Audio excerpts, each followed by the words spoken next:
recognize that these challenges exist, we are also confident that there is a role for trade policy in addressing them. A wide range of WTO members have agreed to explore what we can do to bring gender perspectives and women's economic empowerment issues into the day-to-day work of the WTO.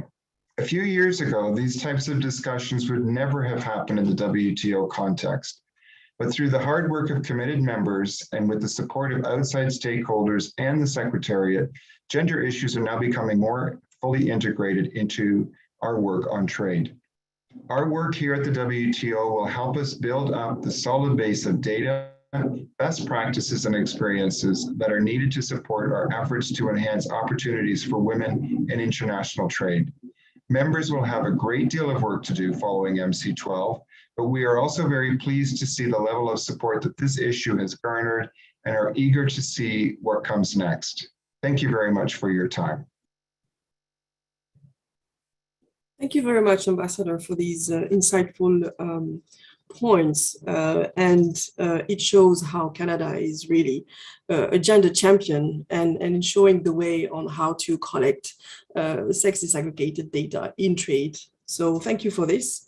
Without further ado, I will now pass on the floor to Judith, who will moderate the rest of the session. Thank you very much.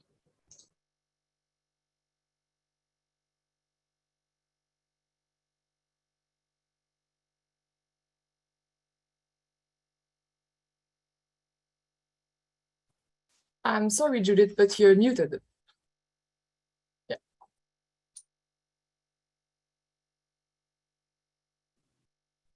Okay, did I get that right? Okay, perfect. Sorry. So as I was saying, thank you for the excellent welcome remarks and the keynote speech. So I will be, as Anush was mentioning, I will be moderating part 2 and part 3 of the session, and also the question and answer period that will follow the presentations. Before we move on to the presentations, I will take a few minutes to run through the schedule, which will hopefully also help us keep on time. Just to recap, the objective of the ThinkUp 2, and we had ThinkUp number 1 earlier this year, is to highlight that research and data collection are fundamental pillars for formulating gender responsive trade policies, and that this is especially critical in this period of post-COVID-19 recovery. Also, because ThinkUps are conceived as workshops, I would like to highlight that the objective is to share and to learn from each other. Part 2 of the session will consist of a presentation of a research project on data collection on women in trade. Our first presenter, Anu Peltola from the United Nations Conference on Trade and Development, who is acting head of statistics and information, will deliver a presentation of a research project on linking existing data to reveal new data on women in trade. Anu's presentation will focus on sharing the project's methodology, and what kind of data has, she will share what kind of data has emerged during the process. Then a presentation of the experience of Georgia using this methodology and reforming its policies will be delivered by Tengiz Sakwava, former Deputy Executive Director of Geostat, Georgia. After these 2 excellent and very informative presentations, we will move on to part 3 of the session, which will be a roundtable of 3 experts and government officials. The 3 panelists will address 3 questions that they received in advance, and they will respond to these questions based on the research project that they are currently engaged with. Heidi Stetsland from the World Bank will respond to the questions based on her research in trade facilitation. And Trudy Hartzenberg from the Trade Law Center will respond to the questions based on her research at the transactional level at the customs. And Nelson Manuel Paredes, who is the head of Commercial Information Department, Directorate of Studies, under Secretariat of International Economic Relations of Chile, will share his experiences of how Chile has used data collection to reform its policies. The 3 questions that the panelists will respond to are the following. One, would you please share briefly, briefly summarize your project on data collection on women in trade? 2, would you please share your thoughts on what kind of information is needed to guide policymakers, i.e. what questions should be asked? And 3, would you please share your thoughts on how data collection can help mainstream gender in the post-COVID-19 recovery? So to all the presenters, thank you for being here. And thank you for sharing your research. It's greatly appreciated. And I'm certain that they will help a lot of people. And now the floor is yours, Anu. Thank you very much, Judith, for the introductions. I will just share my slides here. So welcome everyone to this important event. I'm pleased to share UNCTAD's latest work, including our ideas on how to develop better data and statistics for gender inclusive trade policy. We are doing this effort jointly with countries and international organizations and other partners. As highlighted by the keynote speech, gender gaps continue to exist in all spheres of life, basically, including the economy and international trade.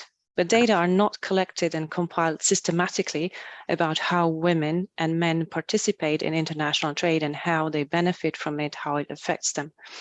The problem has been that there is no gender variable in international trade statistics. And for a long time, we saw little or no progress. Some years ago, many people even considered trade gender neutral. A lot has changed. The thinking has changed. The data needs to be there to help policymakers move towards more inclusive policies. Women's economic empowerment is a relative latecomer to the global development agenda. The Buenos Aires Declaration was among the first initiatives with a clear request for gender-focused statistics related to trade. As a result, many UN member states and international organizations started realizing that there is a pressing data gap here. Soon after the signing of the declaration, UNCTAD Statistics was approached, asking if we couldn't do something to improve availability of statistics on gender equality in trade. Lack of data was really hampering progress, because how do you steer progress? How do you design measures if you don't know where you are, what the problems are, and where you're headed?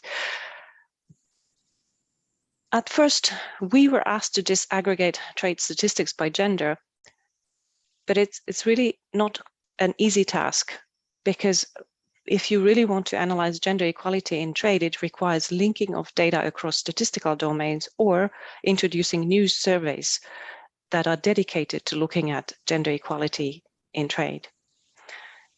So we started by carrying out a literature review to define what should be measured for better insights about gender and trade nexus.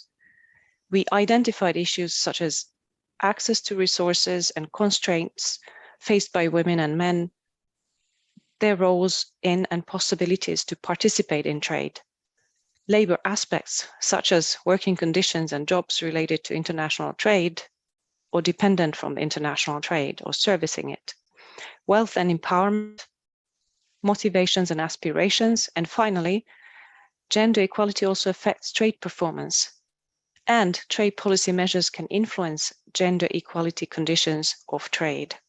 So therefore, all that should be measured.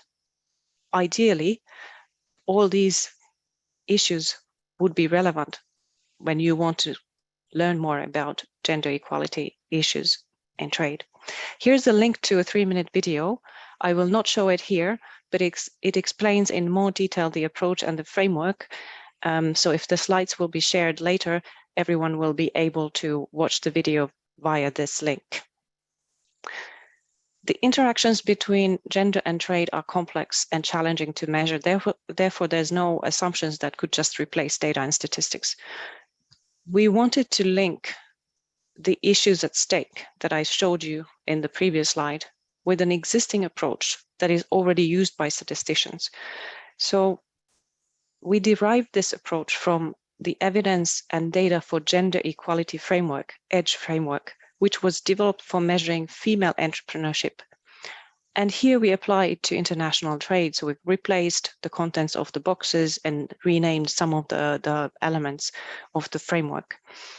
But this should be something that statisticians would be familiar with and would be able to understand and apply in their practical work. The first part of the framework looks at the preconditions for the participation of women and men in trade: motivations, aspirations, resources, constraints. The second part is about outcomes, reflecting the degree of involvement and the roles of women and men in trade as workers, managers, and business owners. So analyzing this part will require data on the share of women and men employed by trading firms, the type of occupations by sex, the percentage of female entrepreneurs, owners, and managers of businesses engaged in trade. Quite a lot of data in the statistical systems that already exist could be relevant for this analysis, but they would need to be brought together somehow. Third, we have impacts. Trade may influence women and men and their employment and business opportunities, income, welfare, and consumption patterns in different ways, and it does. Trade can create new businesses, help find new jobs, and provide consumption opportunities, improve working conditions, but it can also worsen them at times of tight competition. So here we need data about the impacts of international trade. Finally, trade policies also affect gender equality in many ways.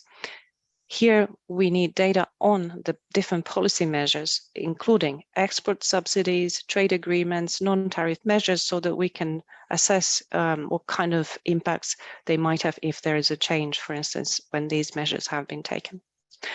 So UNCTAD's approach here is to support national statistical authorities to reuse data that they already have in their national statistical system and help them to map out what data they have and where the gaps are. There are multiple sources for relevant data in the national statistical systems often. These are examples of typical surveys and data collections and data sets that national statistical offices and customs statistics have. But they need to be linked, and that's kind of like the difficulty. There needs to be some guidance how to do it and how to overcome the obstacles for data linking. How to work together with the customs, central banks, different ministries might be involved with their data, and the National Statistical Office. We can use both surveys and registers, so there could be many different kinds of data in different formats. In addition to the national sources, international databases can also provide very useful data. But linking of data can be a challenge. Institutional and legal frameworks may need to be adapted. Data confidentiality might restrict access to the data set. Lack of common survey populations across statistical domains. If you can't find the same unit in a different survey, how do you link them? There could be lack of common identifiers that is hampering the process. Like for businesses and individuals, you will not know whether the same individual or business is there in the different data sources. IT limitations and capacity gaps come into play. So these all we try to address with the guidance that we provide. So the framework that I showed to you was first released in the WTO Public Forum in October 2018. Since then, we have tested it for compilation of gender in trade indicators in 2 projects. Jointly with the European Commission DG Trade, we developed methodologies for this data linking. And with the UN Development Account Project, together with economic commissions for Africa and Europe, we have been pilot testing with countries this measurement and identifying which indicators of gender and trade could be feasible for countries to compile using the data that they have. And this will differ across countries also because there are differences in the statistical systems. The first pilots that we've carried out with countries that do show that they can successfully calculate indicators of gender equality in trade by carrying out this microdata linking. Sometimes the required data are not available in the stats office or the custom statistics, but could be sourced from another government agency or another source. A lot hinges on partnerships between international agencies to pool expertise and identify resources for this work, but also partnerships between national authorities to bring their data and expertise together will be key. So currently, we are carrying out more pilot studies with countries in Eastern Europe and Africa. You will hear from Georgia after my presentation, and you will see what kind of indicators have been calculated and what stories they tell. This work is also leading to a selection of core gender and trade indicators. They are chosen based on global data availability or feasibility for countries based on the feedback we've received. We are still refining the core set of indicators, but it could enable compilation of comparable statistics on gender equality in trade in the future. So the idea is that it's a small set that all countries could strive for producing. The core set could include indicators of employment shares of women and men in export-intensive industries by occupation, education, and industry, and women to men wage ratios by education, occupation, and industry in export-intensive industries, or directly in exporting or importing businesses, or trading businesses, or non-trading businesses. The latter could be done with microdata linking. We would also be able to calculate indicators of export wage premium by sex and education level, gender wage gap in exporting businesses or export-intensive industries. Country-level indicators here can be more exact. Therefore, we suggest to countries that they do microdata linking. It enables actual individuals employed by companies that export, import, or both, or do none of that, to be linked and analyzed. And also it may enable, in the best case, also to link characteristics of employees, like their education background, their age, whatever different attributes you might find in the national statistical data sets to the analysis. But then you would need to have a more register-based statistical system. The linking abilities are more limited in a survey-based statistical system. So it really needs a country-specific approach.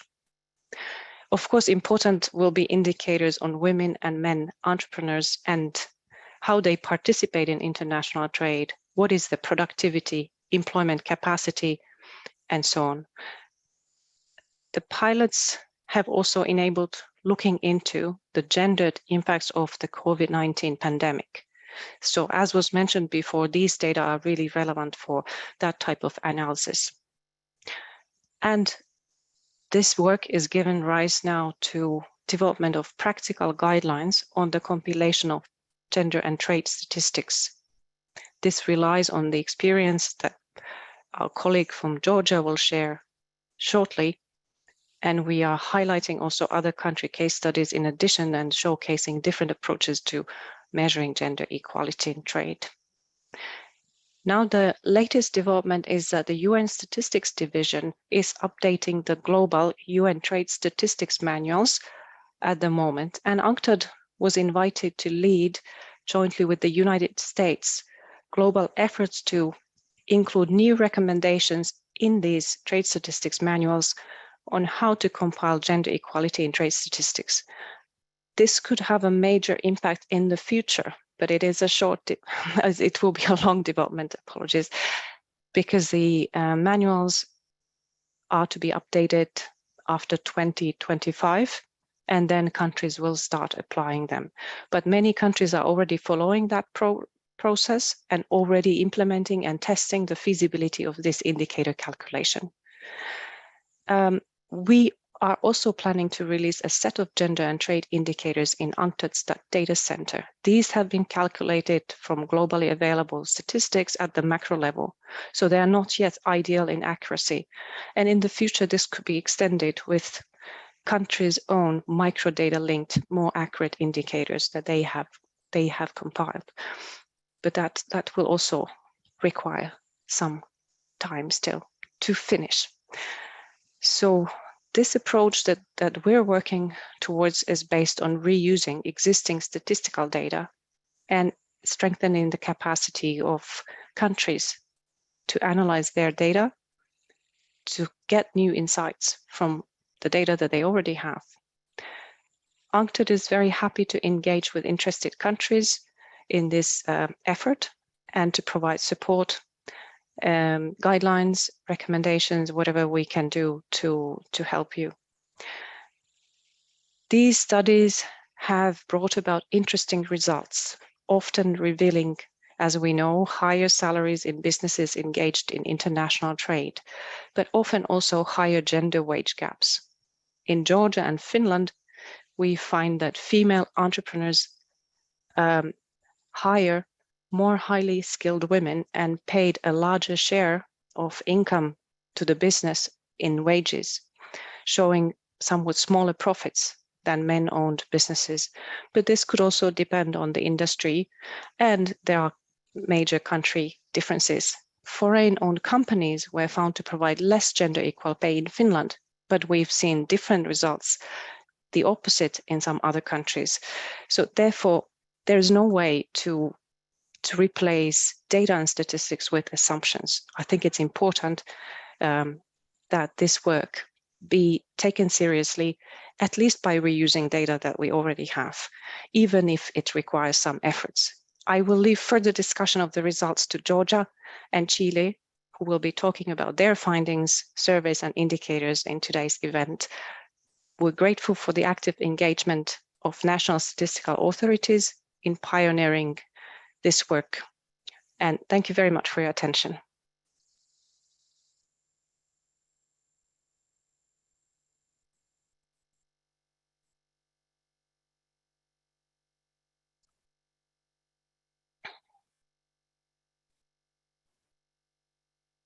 So back to you, Judith.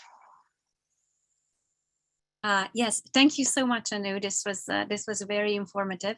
And now we will have a presentation by Tengiz Sakwawa. Are you? Hello. Good morning. Good afternoon. So very nice to see you all, and thank you for inviting us to this very interesting talk, this very interesting evening for us. So I'll be presenting the results of the pilot on gender in trade, and as it was mentioned by Anu, the dimensions of analyzing gender in trade are very complex, and let me share the screen to make it bigger. Okay, so despite the very complex structure of the analysis for gender in trade, we'll be talking here about very practical aspects of analyzing gender in trade statistics. And the work that we have done was to analyze the data for the 5 years using 2 approaches. Well, the main approach was clearly the microlinking approach, which is shown on the slide. Microlinking is the key approach to analyze gender statistics in trade. But we also looked at the sectoral indicator when we analyzed at the sectoral level what was going on from the gender perspective in 5 expert products, and when we linked them to the respective production sectors. And the microlinking approach clearly was to link the trade data at the enterprise level with different types of statistics, mainly business statistics, for the 5 years. So the result number 1 was to show was clearly that despite very different shares in these 5 sectors for experts of motor vehicles or experts of apparel, in exports of apparel, for example, we had 87% employment rate of women. However, the wage rate and the gender pay gap was present in practically every sector. And you can see the wage ratios, which are given with the blue line, and they vary from 55% to about 70% in all 5 sectors. So then we ask the question, what kind of occupations actually presupposed this gender pay gap and what it was dependent on? So we looked at the 9 levels of occupations to see whether managers, for example, were accounting for the largest part of the variation in pay by gender. But you can see with the highlighted cells with the orange in the orange color that basically there was no pattern.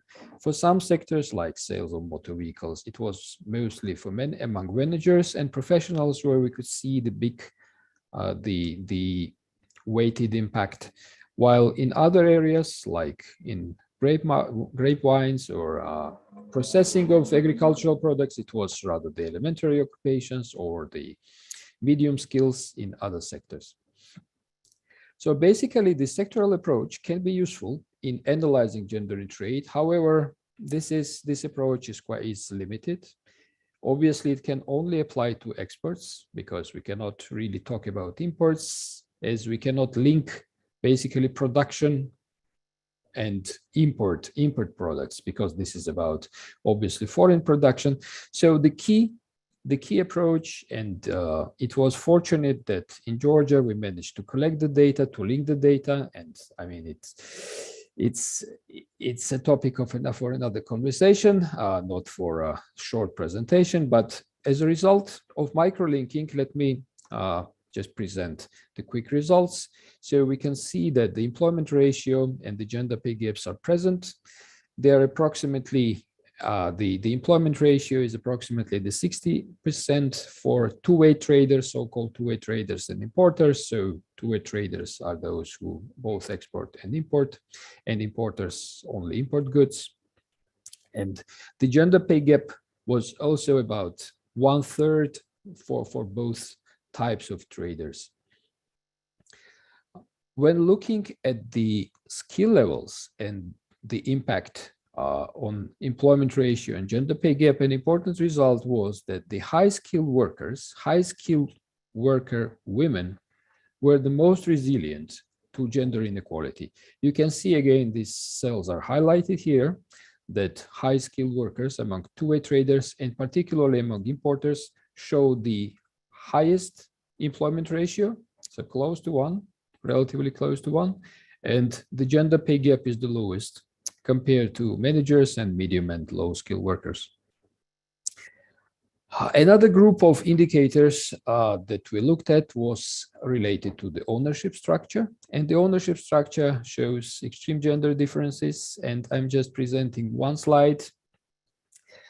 If we just do not look at the legal entities owners, it's more of a technical, it's more of a country-specific thing, because we could not disaggregate the enterprises that were owned by enterprises. But if we look at the men and women owners, the result was that the trading companies were owned by men, almost 9 times more than by women.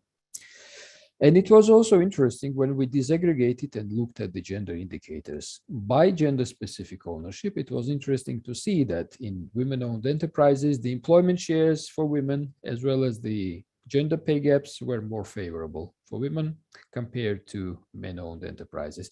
Probably that's not surprising, and this is something that was also found in Finland, as Anu mentioned in her presentation.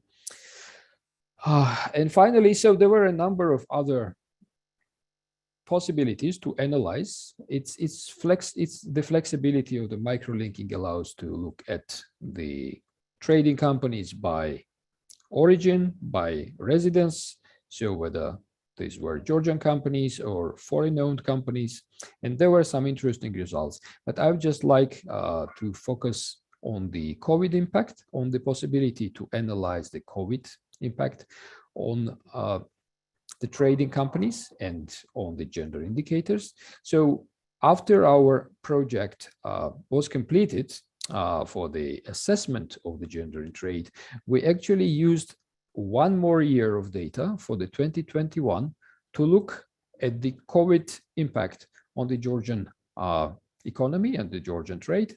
So basically here it's shown that in 2020, so I'm presenting here the annual growth rates for exporters, importers, and two-way traders, and you can see the blue bars show that in 2020 there was obviously a contraction due to the COVID crisis in the world, and the post-pandemic, basically not the pandemic itself, but loosening of restriction led to a strong rebound actually in Georgian trade.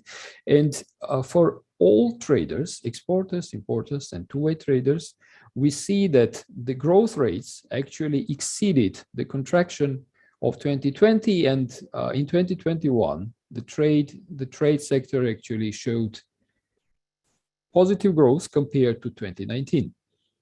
However, when we look at the employment, we see that the employment did not catch up with the economic performance. So on the left side, you can see the negative growth rates for employment for both men and women, and particularly it's more pronounced for women. They were not offset actually in 2021, despite strong economic performance, because it looks like there is still a time lag for the employment to follow the overall economic recovery. And then when we looked at the indicators, we could see that despite the situation, the relative position of women in trade did not deteriorate, it slightly improved. So in this case, women's share in employment, in total employment, slightly decreased in 2021, which are dark blue bars, and then you can see the green bars in 2021, they increased up to 40% for the employment, and the gender pay gap actually kept decreasing. So it showed that the decrease in gender pay gap, decrease in differentiation actually was quite strong, and probably this is related to women being employed at lower positions, which were not allowing them to work remotely. And I suppose that this was the main topic. We think that this was the main reason why the differentiation in wages actually decreased between men and women. So to summarize, it is a relatively new area of gender statistics, and the production of gender in trade indicators allows us to analyze from different angles the gender situation, and it provides us additional dimensions in the gender analysis. So the participation in the project was very positively received by the producers of statistics in the country, by the NSO, and the discussions with other stakeholders, and first of all, the government representatives, also revealed their positive attitude. The request from the government in this case was that they were interested, they looked forward to having this data as this stable, regular production, so that they would be able to use it, not the assessment like we provided. So our work was basically the first attempt to look at this data, but the government was asking for using the data to build on it, to continue producing it, so that they could use it and reflect in their strategies. And the international partners were also, our discussions with international partners also showed that they were happy about this data. They did not expect that it was possible to produce gender in trade statistics. And for example, one of the donors said that they were using just general business statistics indicators, gender disaggregated, in order to promote, to advocate for certain gender policies in businesses, and the availability of gender in trade indicators would allow them to show and to advocate for their policies and for their initiatives in a more diverse way, if we can say that. So thank you very much. This was what we wanted to say, and we'll be glad to respond to the questions and queries. Thank you.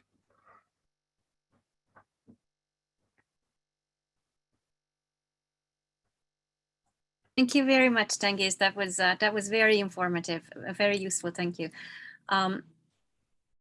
Now we will move on to the part 3 of the session, which is a roundtable with experts, 3 experts and government officials.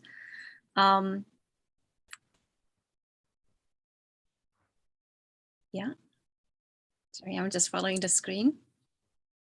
So we will have Heidi Steinland, Trudy Hartzenberg, and Nelson Manuel Paredes to respond to 3 questions. The questions are as summarized before. So question 1 is, would you please briefly summarize your project on data collection on women in trade? Each presenter will have 5 minutes to respond. Then the second question is, would you please share your thoughts on what kind of information is needed to guide policymakers? So what questions should be asked? Each panelist will have 4 minutes each to respond. And the third question is, would you please share your thoughts on how data collection can help mainstream gender in the post-COVID-19 recovery? Each presenter will have 2 minutes to address the question. So I suppose we should, can we start with Heidi? Heidi, are you there? Yes, thank you. Can you hear me? Yes, yes, perfect. Great, thank you. So I'll address the first question first, and then I'm assuming we're going to go to the other participants and then go back to the second question, right? Yes, I think Yes. that's, yeah, so 5 minutes you, and then 5 minutes Trudy, 5 minutes Nelson, and then we move on to the next question if that works for you. Great, no, excellent. Thank you so much. And also thanks for organizing this to the WTO and for their commitment to trade and gender. It's a pleasure to be here, to be part of this panel and the event to discuss the importance of data in making trade work for, well, better for all, but for women in particular. So now, research on the nexus of trade and gender is increasing, but like many of the speakers have pointed out already today, significant data gaps still exist. And the lack of gender disaggregated data on women traders continues to reinforce biases against women in policymaking. Now, the World Bank has numerous initiatives addressing the spectrum of challenges that women traders face at and beyond the borders, but I'm going to focus my remarks today on the data work that we're doing specifically related to trade facilitation, so border processes and procedures. So when it comes to border processes and procedures, very often women are not counted, so their experiences are just not taken into consideration. And globally speaking, there are 2 large data gaps when it comes to trade facilitation. And one is on the number of cross-border trading companies or firms that are led by women or owned by women. And the second one is in the gender-specific challenges to cross-border trade. The World Bank is helping fill some of these data gaps. And one way that we're doing this is through countrywide surveys. And so far, we've interviewed about 7,000 cross-border traders and custom clearing agents in 8 countries. About 45% of the respondents were women, and they span across various regions and countries at various income levels. Our surveys focus primarily on areas related to the trade facilitation agreement, so the movement, release, and clearance of goods, as well as measures for effective collaboration between border agencies.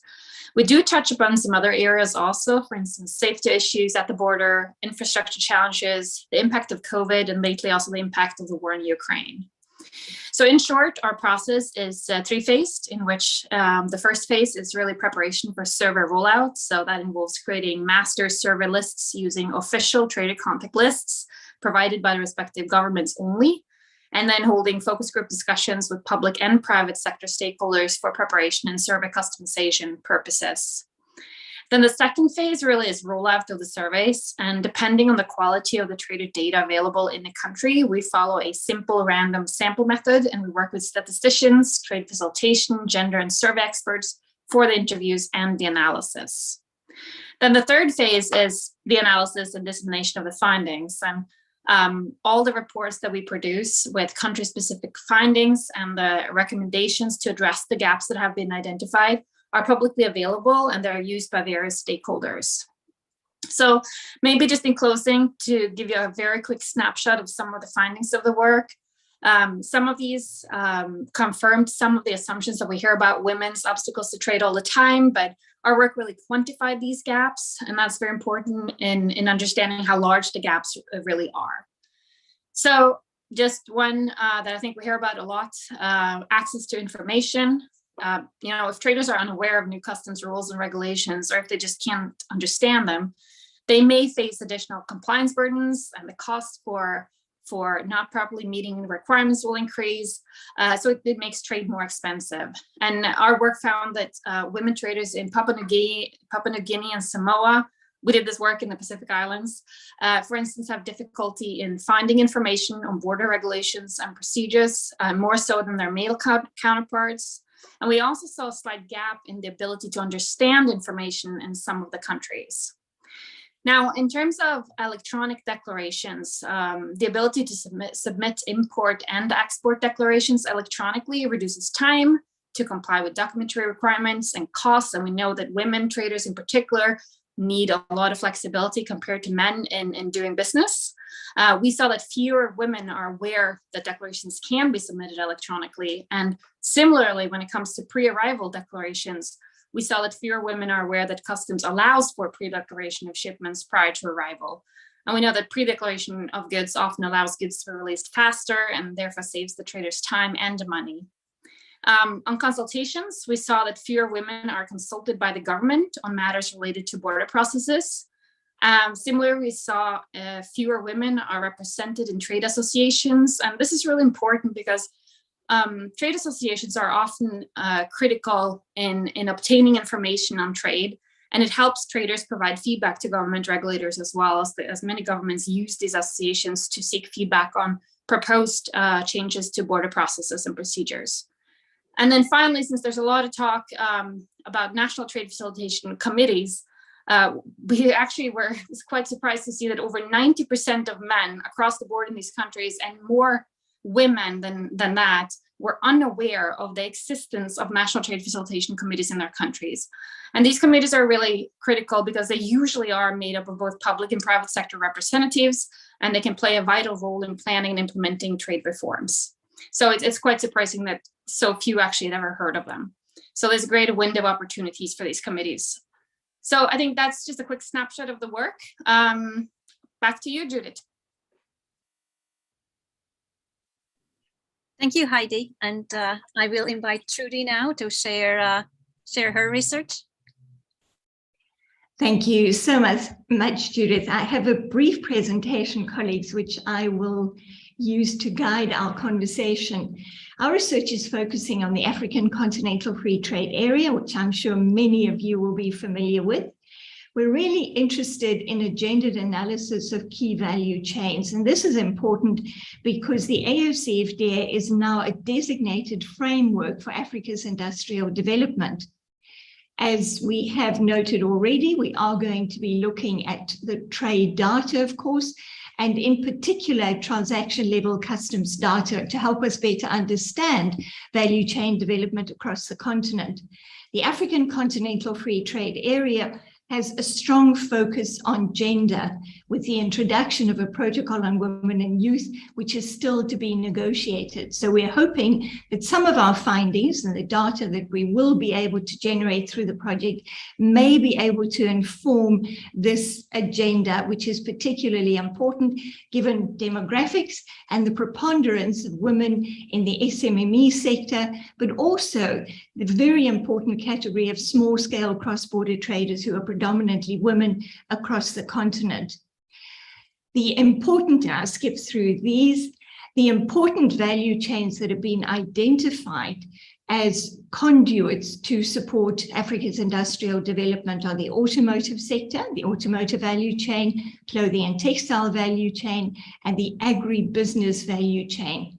We've started our analysis with clothing and textiles, and this is where in certain nodes of the value chain, women are in the majority in terms of different employment categories.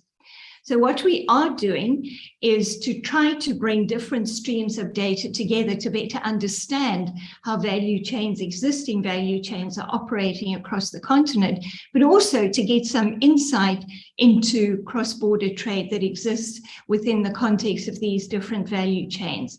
So we will do some micro-linking, and we're busy with data sets at the moment.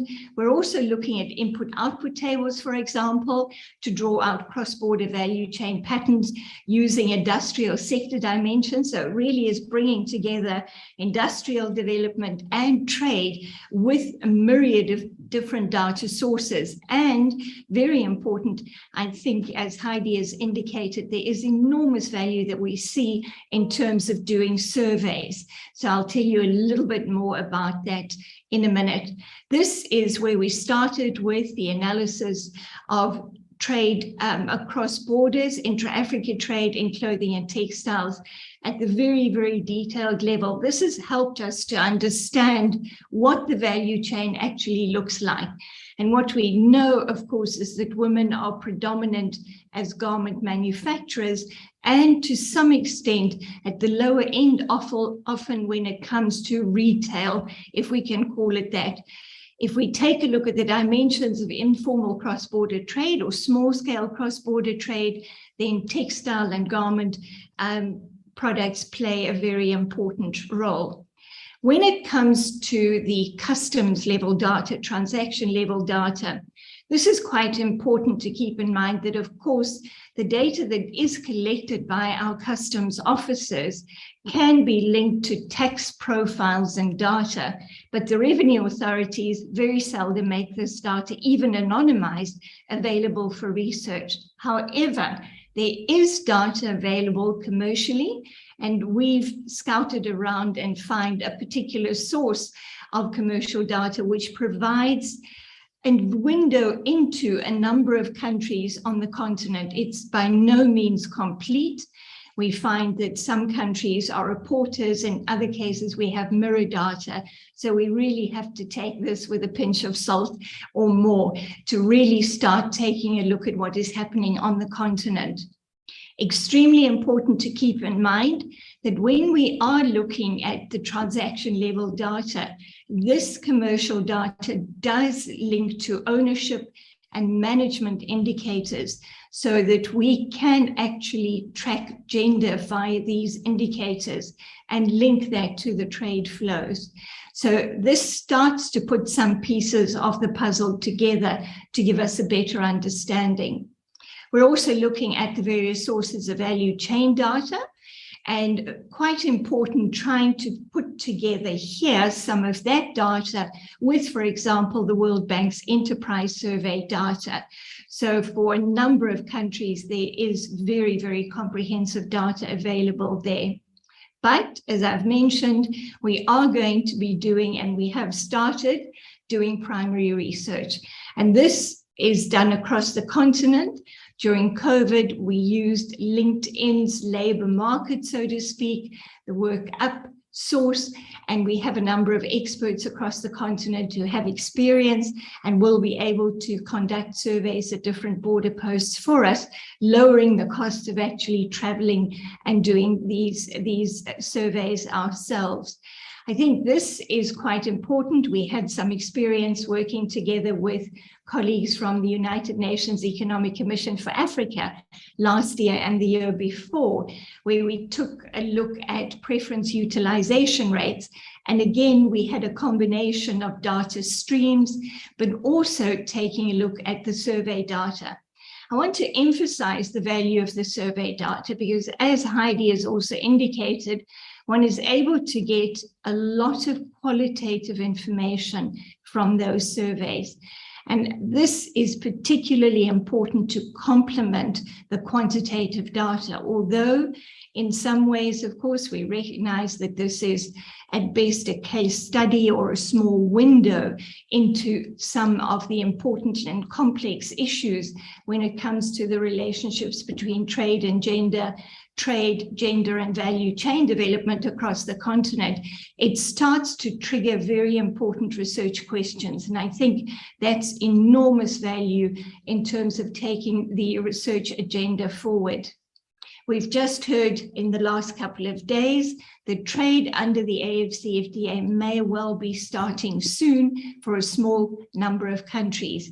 As that starts happening, we will be building up data and data streams. And right from the beginning, it is going to be extremely important that we pay attention to the trade and gender and agenda, because here, very important if we look at digital trade, and this is an area where a gendered analysis is extremely important because the digital divide has a significant gender dimension. And again, in order to ensure that the AFCFTA, the African Continental Free Trade Area, achieves the very ambitious objectives, we have to do a myriad of analyses and tackle policy questions from different angles. So bring together a stream of knowledge, experience, data sources, and very importantly, also our primary research. Thank you so much.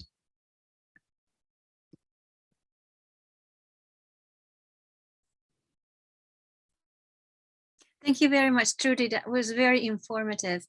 And now we will turn to Nelson Manuel Paredes. Are you there, Nelson?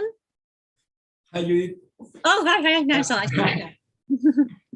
Gracias, Judith. Gracias, Lolita, por la invitación y a la OMC por organizar el seminario.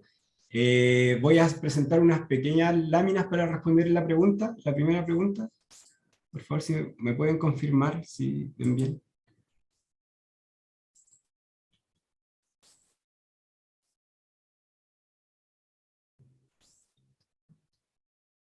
Ahora sí. Ok, bueno, muchas gracias por la invitación a compartir nuestra experiencia en la investigación sobre la participación de las mujeres en el comercio exterior. Bueno, primero que nada, ¿cómo nace la necesidad de contar con mejores datos y un mayor conocimiento sobre la participación de las mujeres en el comercio exterior?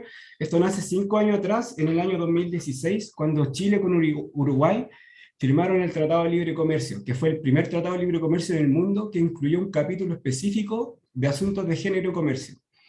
Y al año siguiente, en 2017, Chile fue sede del Foro de Empresarias Líderes de la Alianza del Pacífico. O sea, había todo un networking asociado y la finalidad de estas dos iniciativas era aumentar la participación de las mujeres en las exportaciones. Pero no teníamos, en realidad queríamos cambiar una realidad, pero de la cual no teníamos un número, no sabíamos qué tan baja era la participación de las mujeres en el comercio exterior o en las exportaciones.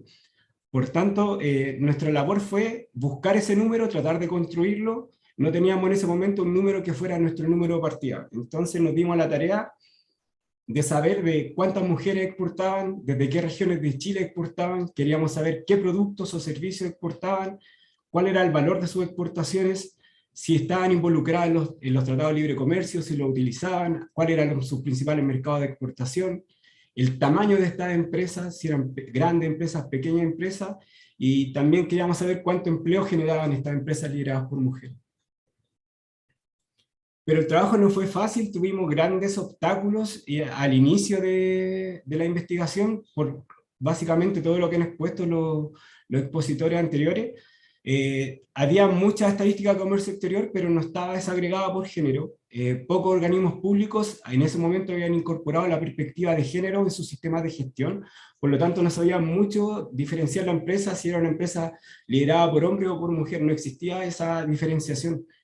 Y debido a compromisos de secreto estadístico, es muy difícil compartir las cifras entre los distintos organismos de gobierno. Pero a pesar de estas dificultades, logramos hacer una alianza estratégica con 3 servicios claves, que son el Servicio de Impuestos Internos, que nos entregó información sobre el tamaño de la empresa, la cantidad de trabajadores y la ubicación en el país. Con ProChile, nuestro organismo de promoción de exportaciones, pudimos saber si se trataba de empresas que eran lideradas por mujeres, si la dueña, la socia, la fundadora, la gerenta, la directora de la empresa era una mujer. Y con el Servicio de Impuesto Interno pudimos tener información a nivel de cada empresa sobre sus exportaciones, qué productos o servicios exportaban, a qué países exportaban, las cantidades, el valor de su envío y la frecuencia con que exportaban.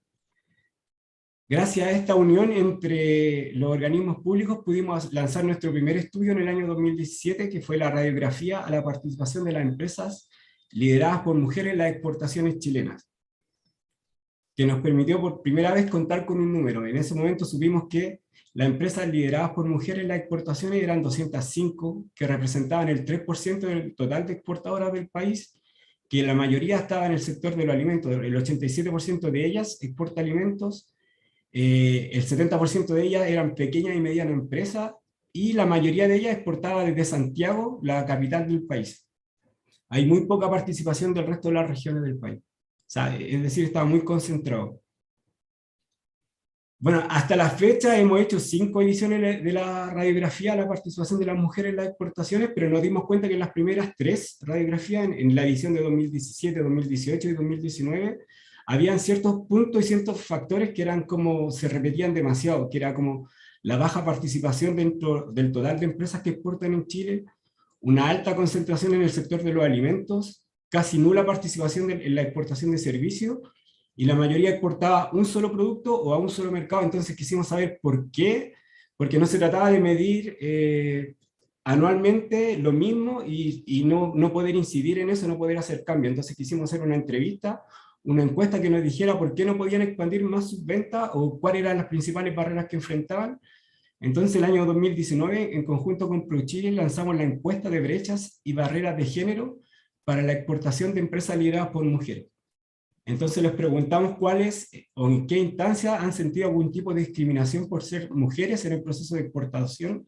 La mayoría nos dijo que en la negociación con los proveedores locales, al solicitar ayuda en organismos públicos. También preguntamos cuáles eran las principales barreras al proceso de internacionalización y nos dijeron que el desconocimiento sobre los requisitos legales, regulatorios, también falta de información de mercado y dificultad para conseguir contrapartes o socios comerciales, o sea, quién les comprara en el extranjero. También preguntamos por las áreas en que más apoyo requerían y nos dijeron que el financiamiento para la promoción internacional, financiamiento para cubrir los costos de exportación, para participar en ferias, capacitación en temas del proceso de exportación, capacitación en temas de negociación internacional. Entonces había una falta de conocimiento de muchas de las cosas que han nombrado de la facilitación del comercio, de temas de digitalización que estaban ahí, pero no lo estaban utilizando. Entonces, ¿qué se hizo con toda esta información que nos arrojó la encuesta? Se rediseñó el contenido de las capacitaciones del programa Mujer Exporta de ProChile, con el objetivo de dirigir los esfuerzos a superar las barreras detectadas en la encuesta. Ahora el programa se realiza a realizar capacitaciones focalizadas, apoyar más en la participación de misiones comerciales y ferias, difundir más los beneficios arancelarios de los tratados de libre comercio, es decir, si hay algo que facilite en un acuerdo, se difunde mucho más, también la detección de oportunidades comerciales y la generación de redes.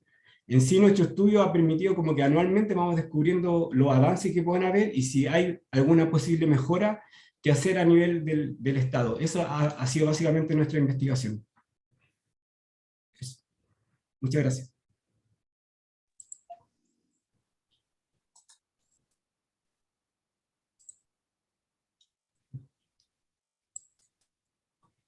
Thank you so much, Nelson. That was wonderful. I would like to apologize to the participants. We had a little bit of a problem with translation to begin with, but I hear that it's fixed now, so we shouldn't have this problem moving forward. Thank you so much.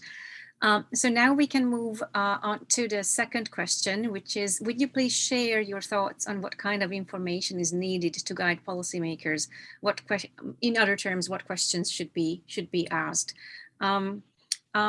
Perhaps Trudy already addressed this a little bit. I'm not sure, but if you could just spare a few minutes to address this question specifically, that would be wonderful. Thank you. And we would it would be great to start with Heidi again. Great, thanks Judith, and thanks for this question. I think the data offers tremendous potential to create value by improving programs and policies and driving economies and empowering citizens, but the perspective of women has been absent or not considered often enough in trade reforms due to lack of gender-specific data. Policymakers need to have access to the right data at the right time to make sound decisions when designing trade reforms, and our research on women cross-border traders at the firm level is meant to provide some of the data that can help policymakers take women's needs better into consideration in this process. And when you're designing trade or frankly any reforms, it's important to know who the reforms will impact. And that is why a key question we started out with, which also proved to be the most challenging one, was to identify what proportion of cross-border traders at the firm level that were women. And I think this aligns very well with the challenge that Nelson just mentioned that they faced in Chile as well in his projects. So we quickly discovered that no country, not even those known as the gender equality champions, can easily confirm how many women participate in cross-border trade. We focused at the firm level, so I mean, you can imagine how hard it will be to identify the universe of smaller scale traders broken down by gender. And really, without this knowledge, women traders are in essence, or at least to a very large degree, almost invisible. And the absence of gender disaggregated data makes it hard to help these traders. Unfortunately, today's customs systems are not designed to capture this information. Most countries can provide a list of cross-border traders over a specific time frame, which could confirm the universe of traders, but the gender breakdown has to be confirmed through different channels. We consider different approaches to breaking it down by gender, including using banks, trade associations, chambers of commerce, etc. But the one thing that the lists of these entities have in common is that they are not complete. Many have lists that are focusing on domestic traders also, or only, but nothing is really specifically geared towards cross-border traders. It's really only customs that has a complete list of active traders, but again, it's not broken down by gender. In what we found was in the countries, the very, very few countries that were able to break down the universe by gender, customs were merging their data with data from the tax authorities, and that way you could get the share of ownerships of the firms that were trading across borders. But needless to say, it's a very cumbersome exercise to undertake, and it's a lot of coordination between different government agencies. So in an ideal world, customs data management systems would automatically collect and contain information on the gender of each trader. And then a quick query would provide data on female cross-border traders, and that could open doors to better understanding the specific gender gaps between men and women cross-border traders. So obviously there are many questions that policymakers need to ask in making reforms, but confirming the target audience by gender should, in my opinion, be one of the most critical questions to address early on. Thanks. Thank you very much, Heidi. At the same time, I'm looking at the clock, and it seems like we have a little bit we have a little bit less time. Well, we have the amount of time that we have, but we are kind of running out of time. And so we had the three questions that we wanted to address, but I don't think that we will have actually enough time to address them all. And we have perhaps a number of people in the audience who are waiting for questions. So the session will end in about 13 minutes. So I was wondering whether we could maybe move forward and see if there are any questions in the audience, and if not, then maybe go back and move back to sharing some of the details of the research project. Are there any questions from the audience?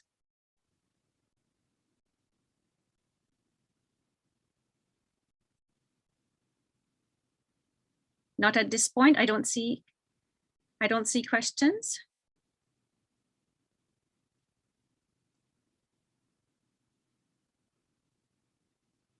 Okay. Since we literally only have 12 minutes, I thought that perhaps we'll thank all the presenters, and thank you for sharing your research, and thank you very much for being here. And I'm certain that that the research what you are doing will help a lot of people, and it already helped a lot of people. I think that and I kind of jotted this down during the session, that one of the reasons, or perhaps the main reason, why data collection is so important is because it provides a verifiable common ground for discussing the importance of gender and trade. And you are all engaged doing this research, and it's absolutely invaluable. And thank you for that. In order to kind of keep track of time and to have a nice ending to this session, I was wondering whether you could perhaps, and since I don't see a question from the audience, I was wondering whether you could tell us quickly what hurdles, what are the main hurdles that you see in terms of data collection. So those that are that prove to be the most difficult for you when you're collecting your data, and what can the WTO help? How can the WTO do? What can the WTO do to overcome those hurdles?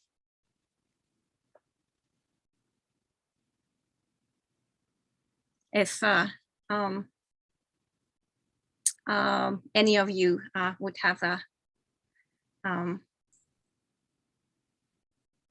Heidi? Thanks. I fell out a little bit at the end, so I didn't hear the entire question, but I believe you asked about hurdles. I can give the floor to some of the other panelists as well, because I think I addressed the hurdle that I think we considered the biggest of all, and that was really to identify the universe of cross-border traders by gender.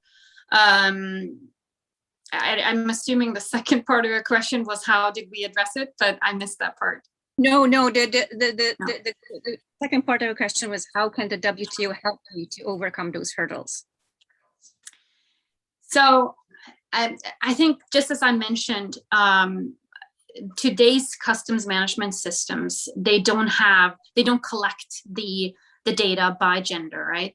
And I think there's a major effort needed by, well, both the WTO, but at UNCTAD in particular, that are designing some of these customs management systems to really make sure that they integrate the gender angle. I think once you have that, it really opens up an opportunity, and frankly, it will automatically produce so much gender disaggregated data that we can use in our policy making, that it's a missed opportunity in my opinion, not to have it. So I think the WTO itself can help push the UNCTAD and other global entities together with donors to make the needed changes in the customs management systems that most countries are using.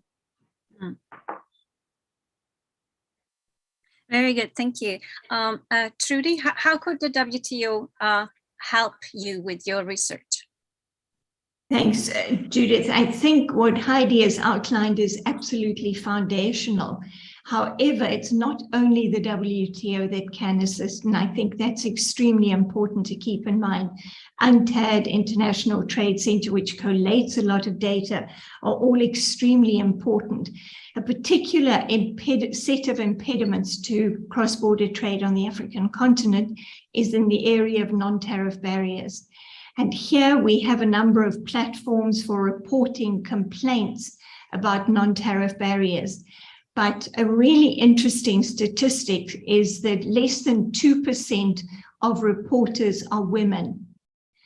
Now, when we know that small-scale cross-border traders are predominantly women, why and how are they not reporting? And I think this is a really important question, a research question, but also a fundamental issue about access to the reporting mechanisms, for example, for women. It addresses some foundational issues. It could be access to data, energy security could be an issue, but it could also be that many of the small-scale border traders, the women small-scale cross-border traders, are avoiding the border posts. And this is where, very important, say in the African context right now with the AFCFTA, we're discussing a simplified trade regime. We need gendered data to be collected for this scheme. There are a few precedents in some of the regional economic communities that do collect data, but across the continent, there is no data that could assist us to understand the particular challenges that small-scale cross-border traders actually face. So the category of non-tariff barriers, there are good databases that identify the different categories of NTBs, but we don't have any reliable information about reporters who is actually experiencing them. I would ask definitely for some assistance on that. Thank you so much, Trudy. Maybe just very quickly, Nelson, do you have a response to how your research could be best assisted by the WTO? Sí, espero esté funcionando la traducción. Ustedes, la OMC con el Banco Mundial, el año pasado lanzaron un estudio sobre las mujeres y el comercio. Y ahí sugerían que las mujeres deberían participar más para un escenario post-COVID, participar más en el comercio de servicios, en las cadenas globales de valor y en la economía digital. Y también el ITC, el Centro de Comercio Internacional, también sugirió que las mujeres deberían participar más en las compras de gobierno o la empresa. Y hay todo un mundo ahí que no sabemos cómo levantar estadísticas, cómo hacer, porque adherimos a esa propuesta que ustedes hacen como instituciones supranacionales, organismos multilaterales, pero muy difícil compilar esos datos a nivel local. Entonces, si ahí nos pudieran ayudar a cómo acercamos a que las mujeres aprovechen realmente la integración a las cadenas de valor, participen del comercio de servicios o participen de las compras públicas, si hay buenas prácticas, experiencias que nos puedan compartir, sería muy útil.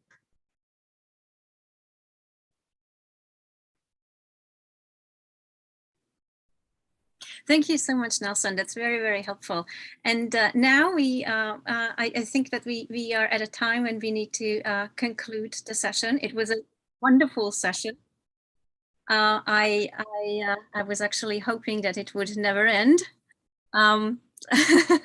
So thank you so much for sharing all your research, and I greatly look forward to future conversations. And now I will give back the floor to Anoush to close the session and to say goodbye. Thank you, Judith, and thank you to all the speakers. That was really interesting, although quite technical as well. But we have to go through that so that we can really design these policies that really target women in a more efficient way and supports them in a very effective way. So I think that's absolutely crucial. I think I would like to say here also to conclude and maybe open up our thinking today and the discussion is that linked to this issue of data collection is the issue of impact assessment. And kind of the impact assessment arrives sort of at the end of the I would say, policy-making value chain, if I may say so. So first you have the data collection that informs the policy. Okay, where should the policy go? Where should the measures focus on which issue, which sector, who to target exactly, women entrepreneurs, female farmers, and so on and so forth. So already you have that sort of connection, but then after that, you need to also evaluate the impact of your policy. Is it effective? Does it work? Does it not work? Why? Why not? Why yes? And on that basis, then you can say, okay, we can circle back to data collection and say, we need more specific data on the sort of the failures or the good points that have been identified within the impact assessment.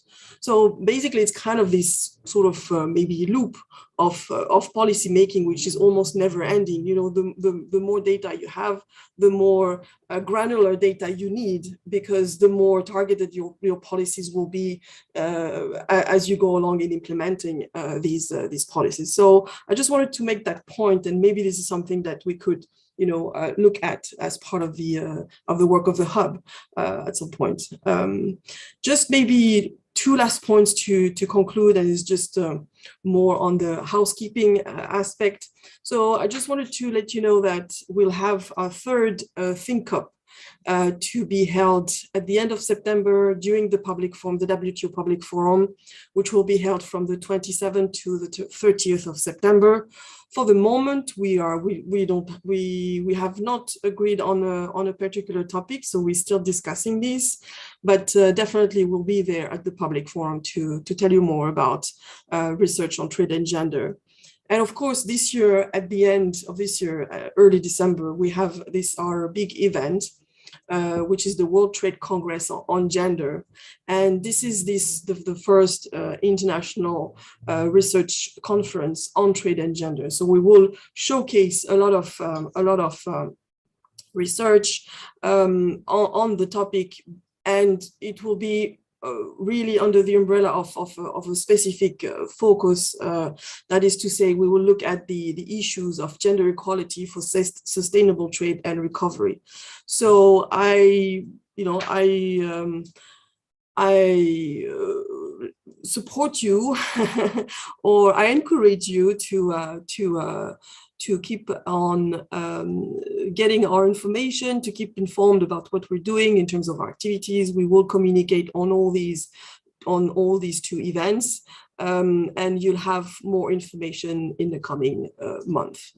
And with that, I would like to conclude this Think Up and wish you a very nice evening or rest of the day. Thank you very much.